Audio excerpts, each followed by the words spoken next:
May isang tanong na matagal nang nagbibigay ng haka-haka sa mga iskolar. Saan magmumula ang Antikristo? May nagsasabi na magmula raw ito sa Roma.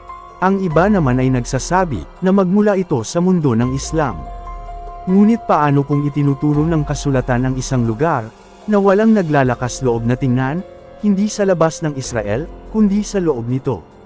Sa kaibuturan ng Biblia, ay may isang katahimikan na umalangaw-ngaw sa loob ng 2,000 taon, ang katahimikan ng isang nawawalang pangalan. Sa Pahayag Kabanata 7, binanggit ni Juan ang 12 lipi ng Israel, na tatatakan ng Diyos sa mga huling araw. Naroon si Juda, naroon si Ruben, maging sina Jose at Manases ay nabanggit. Ngunit wala si Dan, isa sa orihinal na 12 anak ni Jacob. Para bang sinadyang burahin ng Espiritu ng Diyos ang kanyang pangalan sa talaan. Ngunit bago pa man ang katahimikang ito, si Jacob mismo, ang patriarka, ay nagsalita ng isang talinghaga para sa kanyang anak na si Dan. Sinabi niya sa Genesis Kapitulo 49 versikulo 16 hanggang 17 ang ganito. Si Dan ay magiging isang pangunahin, katulad ng ibang pinuno ng Israel, ahas na mabagsik sa tabi ng daan, na handang tumuklo sa kabayong daraan, upang maihulog yung taong sakay. Naniniwala ang mga manunulat na ang mga salitang iyon ni Jacob, ay tumutukoy sa isang darating na manlilinlang, isang lalaking babangon hindi mula sa mga hentil, kundi mula sa sariling bayan ng Diyos. Isang huwad na Mesiyas, ipinanganak mula sa lipi ni Dan. Parang imposible, ngunit maaaring ipaliwanag ng teoryang ito ang hindi kayang ipaliwanag ng iba, kung bakit ang Israel mismo, na naghihintay sa tunay na Mesiyas, ay maaaring tanggapin ang isang huwad. Sapagkat kung ang Antikristo ay dapat manlinlang sa bayan ng Diyos, dapat muna siyang maging isa sa kanila. Kung siya'y tatanggapin bilang tagapagligtas, dapat mukhang pamilyar ang kanyang dugo. Kaya marahil, hindi sa Roma nagsisimula ang kwento. Marahil, ito'y nagsisimula sa Israel mismo, kung saan minsang tumalikod ang lipi ni Dan sa tipan, at kung saan nananatili ang isang anino sa mga guho. Ito ang nakalimutang hibla ng propesya, ang lahi ng ahas na nagkukubli sa loob ng mga hinirang na tao. Nagsisimula ang kwento sa Genesis Kabanata 49, sa isang madilim na tolda sa Ehipto, kung saan tinipon ng matandang patriarkang si Jacob ang kanyang 12 anak sa paligid niya. Isa-isa niyang kinausap ang kanyang mga anak, hindi lamang mga pagpapala, kundi mga tadhana. Nang inag ang kanyang tinig, ngunit ang kanyang mga salita ay nagdala ng bigat ng maraming salinlahi. Ang bawat anak ay kumakatawan sa isang lipi na balang araw, ay huhubog sa kinabukasan ng Israel. At sa bawat pangalan, tumingin si Jacob lampas sa kasalukuyan, patungo sa darating na panahon. Una niyang kinausap si Ruben, ang panganay, malakas ngunit hindi matatag. Kay Juda, ibinigay niya ang pangako ng paghahari. Kay Jose, ipinagkaloob niya ang kasaganaan at biyaya. Ngunit nang dumating siya kay Dan, nagbago ang tono. Naging mas madilim, tila isang propesya. Sa 12, si Dan lamang ang inihalin tulad sa ahas. Hindi ito larawan ng lakas o pagpapala, kundi simbolo ng panlilinlang. Sa kabuuan ng kasulatan, ang ahas ay pinakamatandang sagisag ng paghihimagsik. Ang ahas ang bumulong sa Eden, ang nilalang na ginamit ni Satanas upang magsalita sa unang pagkakataon. Ang mga sumunod na salita ni Jacob ay lalong nagbigay ng bigat sa tagpong iyon. Pagkatapos niyang magsalita tungkol kay Dan, bigla siyang huminto sa propesya at sumigaw na mababasa natin sa Genesis Kapitulo 49 versikulo 18. Hinihintay ko ang iyong kaligtasan, o Panginoon. Walang ganitong sigaw sa alinman sa iba pang mga pagpapala. Para bang nakita ni Jacob ang isang bagay na napakadilim sa magiging kinabukasan ni Dan, kaya't itinaas niya ang kanyang paningin sa langit, humihiling ng pagliligtas. Ngunit nang pag-aralan ng mga unang manunulat na Kristiyano ang mga talatang ito, nakita nila ang higit pa sa kasaysayan. Nakita nila ang pahiwatig ng darating na pangyayari. Para sa kanila, ang mga salita ni Jacob ay hindi lamang makasining na talinghaga. Ito ay isang nakatagong pahayag, isang propesya tungkol sa isang darating na manlilinlang, na babangon mula mismo sa loob ng Israel. Napansin nila na ayon sa Daniel at pahayag, Ang Antikristo ay magpapanggap na si Kristo. Gagawa ng mga himala, magtatatag ng kapayapaan, at mag-aangkin ng banal na kapangyarihan. Si Dan ay huhusga sa kanyang bayan, ngunit sa pamamagitan ng panlilinlang. Kakagatin niya ang sakong ng kabayo, ang siyang umaakay, at ibabagsak ito pabalik. Ang ahas ay hindi umatake ng harapan.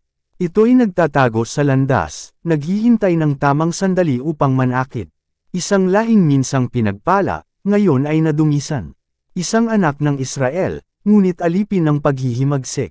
Makaraan ang maraming siglo, nang isulat ni Apostol Juan ang aklat ng pahayag, binanggit niya ang 12 lipi, na tatatakan para sa proteksyon sa mga huling araw. Si Juda, Ruben, Gad, Aser, Naphtali, ngunit wala si Dan. Para bang mismong ang Panginoon ang gumuhit ng guhit sa kanyang pangalan, isang tahimik ngunit sinadyang pag-alis. Ang lahi ni Dan ay umiiral pa rin, nagkalat, hindi nakikita, isang angka na hindi minarkahan ng tipan, kundi ng katusuhan. Sabi ng Biblia, ang Antikristo ay hindi lamang mamumuno sa mundo, kundi manglilinlang din sa Israel mismo. Sa Juan Kapitulo 5 versikulo 43, sinabi ni Jesus, "Ako'y naparito sa pangalan ng aking Ama, at hindi ninyo ako tinatanggap. Ngunit kung may ibang darating sa sariling pangalan, siya ang inyong tatanggapin." Isa ito sa pinaka-nakakakilabot na pahayag sa bagong tipan. Tinanggihan ang tunay na Mesiyas, ngunit ang huwad ay tatanggapin. Ibig sabihin, ang Antikristo ay hindi maaaring magpakita bilang isang dayuhan. Hindi bilang isang mananakop mula sa Roma, ni isang propeta mula sa silangan. Kundi bilang isang taong tila kabilang sa kanila. Ang Israel ay laging naghihintay sa isang inapo ni David. Isang tagapagligtas na magbabalik ng trono at ng templo. Walang dayuhang pinuno ang makatutugon sa inaasahang iyon. Kaya, upang tanggapin ng Israel ang Antikristo bilang kanilang Mesiyas, dapat siyang magdala ng tila tamang lahi. Maaaring peke, maaaring totoo, ngunit nakahihikayat. Sapat upang pag-isahin ang isang bansang pagod sa digmaan. Nauhaw sa kapayapaan. Akma ito sa propesiya at sa kasaysayan. Si Dan ang unang sumamba sa Diyos-Diyosan sa Israel. Ang unang lumayo sa pagkakaisa. At ang unang nagtatag ng huwad na pagkasaserdote. Ang nagsimula sa huwad na larawan ay maaaring magtapos sa huwad na Mesiyas. Sa Daniel Kapitulo 9 versikulo 27, ipinahayag na ang darating na pinuno ay gagawa ng tipan sa marami sa loob ng 1 linggo. Isang 7 taong panahon na magsisimula sa kapayapaan ngunit magtatapos sa pagtataksil. Sa Pahayag Kapitulo 13, sinasabi na ang halimaw ay gagawa ng dakilang mga tanda. Maging magpababa ng apoy mula sa langit. Makikita ng Israel ang tila banal na patunay at magtitiwalang dumating na ang Mesiyas. Sasang-ayon ang mundo, pagpapalain siya ng mga pinunong panrelihiyon. Susunod ang mga pamahalaan. At mamamangha ang mga walang pananampalataya. Ngunit ang lahat ng ito ay isang palabas lamang. Ang huling pagkukunwari ng ahas. Sa lahat ng lipi ng Israel, tanging si Dan lamang ang tumutupad sa bawat bahagi ng anino ng propesiyang ito. Hindi aatahin ng Antikristo ang Israel sa simula. Yayakapin niya ito. Magsasalita siya ng tipan, pamana, at pananampalataya. Lalakad siya sa mga landas na nilakaran ng mga propeta. Mananalangin sa mga lugar na pinanalanginan ng mga pari. At ipapangako ang matagal nang hinahangad ng mga salinlahi. Ang muling pagtatayo ng templo at ang kaluwalhatian ng Diyos na babalik sa Sayon. Ngunit darating ang sandali na malalaglag ang kanyang maskara. Sinasabi sa 2 Tesalonica Kapitulo 2 versikulo 4 ang ganito. Siya ay uupo sa templo ng Diyos at ipahahayag ang sarili bilang Diyos. Iyon ang sandaling nakita ni Jacob sa kanyang hula. Ang ahas na tutuklo sa sakong. Hindi sa pamamagitan ng hukbo o dahas. Kundi sa pamamagitan ng paggaya. Mangako siya ng kapayapaan. At hihinga ng maluwag ang mundo. Hindi namamalayang nagsisimula na itong malunod. At kapag dumating ang sandaling iyon. Kapag ang paggaya ay naging pagsamba.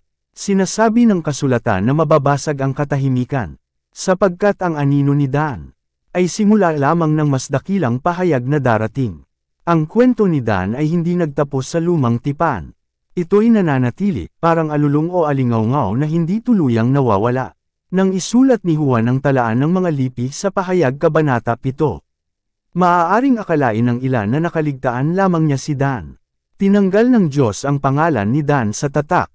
Hindi dahil sa kalupitan, kundi bilang isang tanda. Tanda na ang tipan ay maaaring masira, na ang pananampalataya ay maaaring gayahin, at na ang panlilinlang ay maaaring magbihis ng liwanag.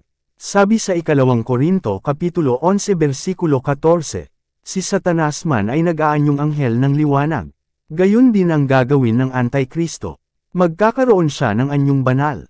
Magsasalita siya ng wika ng kasulatan. Kikilos siya sa gitna ng mga naniniwalang hindi sila madedaya. At iyon mismo ang magiging pinakamakapangyarihan niyang sandata. Ngunit kahit ang kadiliman na ito ay may wakas.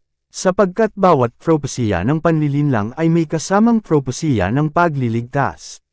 Sinasabi sa 2 Tesalonica Kapitulo 2 versikulo 8, at kung magkagayo'y mahahayag ang taong liko, nalilipulin ng Panginoon sa hinga ng kanyang bibig, at wawasakin sa liwanag ng kanyang pagparito. Kapag dumating ang sandaling iyon, bawat huwad na liwanag ay mapapatay, bawat paggaya ay malalantad sa tunay nitong anyo. Sapagkat kapag bumalik ang katotohanan, bawat kasinungalingan ay luluhod, at ipinangako ng kasulatan na kapag nahayag ang taong liko, ang tunay na Mesiyas ay darating, hindi bilang bulong-bulungan o anino, kundi sa kaluwalhatian. Mababasa natin ito sa 2 Tesalonica Kapitulo 2 versikulo 8 na ganito. Wawasakin siya ng Panginoon sa hinga ng kanyang bibig, at lilipulin sa liwanag ng kanyang pagparito.